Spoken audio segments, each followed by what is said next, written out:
നമുക്ക് ഇന്ന് ചേന കൊണ്ട് വളരെ രുചിയായിട്ടുള്ള ഒരു തോരൻ തയ്യാറാക്കാം. ഇതിലോട്ടായിട്ട് 1/2 കിലോ ചേന വളരെ ചെറിയ കഷ്ണങ്ങളായിട്ട് അരിഞ്ഞു വെച്ചതാണ് നമ്മൾ എടുക്കുന്നത്. ഇനി അതിലോട്ട് ചതച്ച് ചേർക്കാനായിട്ട് കുറച്ച് നാളികേരവും പച്ചമുളകും വെളുത്തുള്ളിയും കുറച്ച് ജീരകവും എടുക്കാം. ഇനി നമുക്ക് ഈ തോരനിലോട്ട് വറുത്തിടാനായിട്ട് കുറച്ച് കടുകും ഉഴുന്നും പരിപ്പും 2 വറ്റൽമുളകും എടുക്കാം. അപ്പോൾ നമുക്ക് നമ്മുടെ തോരനിലോട്ട് ആവശ്യമായിട്ടുള്ള നാളികേരവും വെളുത്തുള്ളിയും പച്ചമുളകും ജീരകവും കൂടെ മിക്സിയിലിട്ട് വെള്ളം ചേർക്കാതെ ഒന്ന് ചതച്ചെടുത്തിട്ട് വരാം.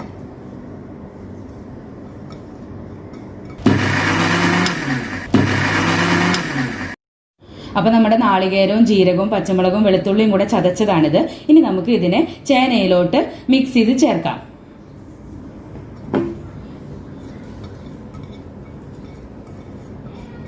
നമ്മൾ ഈ ചതച്ച് വെച്ചിരിക്കുന്നത് നമ്മുടെ ചേനയിലോട്ട് നല്ലപോലെ മിക്സ് ചെയ്ത് ചേർക്കുക. എന്നിട്ട് നമ്മൾ ഒരു 5 മിനിറ്റ് ഒന്ന് റെസ്റ്റ് ചെയ്യാൻ വെക്കാം.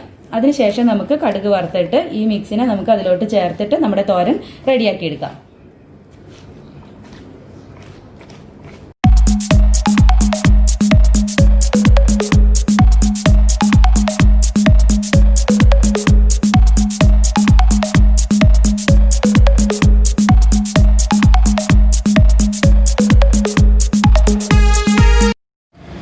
അപ്പോൾ നമ്മുടെ തോരൻ റെഡിയാക്കാനായിട്ടുള്ള പാൻ അടപ്പത്ത് വെച്ച് ചൂടായിട്ടുണ്ട്. ഇനി നമുക്ക് അതിലോട്ട് കോക്കനട്ട് ഓയിൽ ആഡ് ചെയ്യാം. കോക്കനട്ട് ഓയിൽ ആഡ് ചെയ്ത് കഴിഞ്ഞാൽ നമ്മുടെ തോരന് ഭയങ്കര ടേസ്റ്റ് ആയിരിക്കും. നമ്മുടെ കോക്കനട്ട് ഓയിൽ ഒന്ന് ചൂടാവട്ടെ. അതിനുശേഷം നമുക്ക് കടുക് ഇടാം. അപ്പോൾ നമ്മുടെ വെളിച്ചെണ്ണ ചൂടായിട്ടുണ്ട്. ഇനി നമുക്ക് കടുക് പൊട്ടിക്കാം.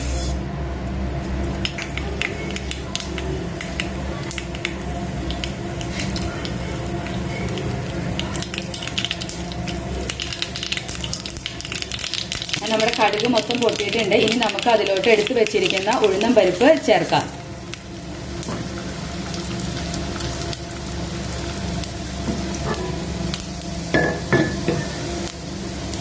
ഇനി നമുക്ക് ഇതിലോട്ട് എടുത്തു വെച്ചിരിക്കുന്ന വറ്റൽമുളക് ഒന്ന് പൊട്ടിച്ച് ചേർക്കാം.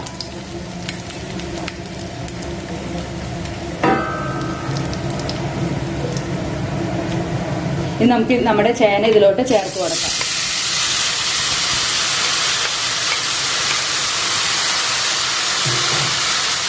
നന്നായി മിക്സ് ചെയ്ത് കൊടുക്കാം. നമ്മളിതിലോട്ട് വെള്ളമൊന്നും ചേർക്കുന്നില്ല. ഇതിനകത്ത് ഇപ്പോൾ കുറച്ച് വെള്ളമുണ്ട്. ഇനി നമുക്ക് ഇതിലോട്ട് ആവശ്യമായ മഞ്ഞൾപ്പൊടിയും ഉപ്പൊക്കെ ചേർക്കാം.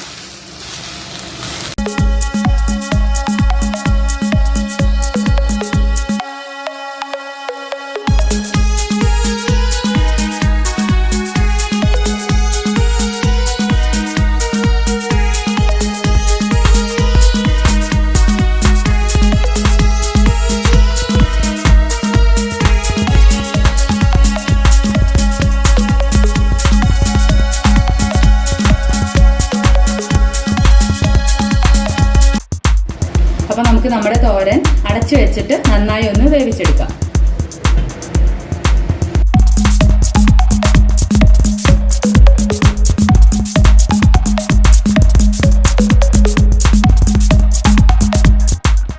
അപ്പം നമ്മുടെ ചേന പകുതി വേവായിട്ടുണ്ടെന്ന് വിചാരിക്കും. നമുക്ക് ഇതിനൊന്ന് തുറന്ന് നോക്കാം.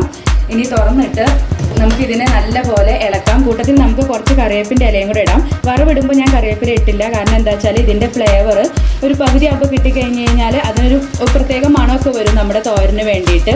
അതുകൊണ്ടാണ് ഞാൻ അന്നേരം ഇടാതിരുന്നത്. ഇനി നമുക്ക് നല്ലതായിട്ട് ഇതിനെ ഒന്ന് മിക്സ് ചെയ്തിട്ട് അടച്ചു വെച്ച് ഒരു 5 മിനിറ്റും കൂടെ ഒന്ന് വേവിച്ചേക്കാം.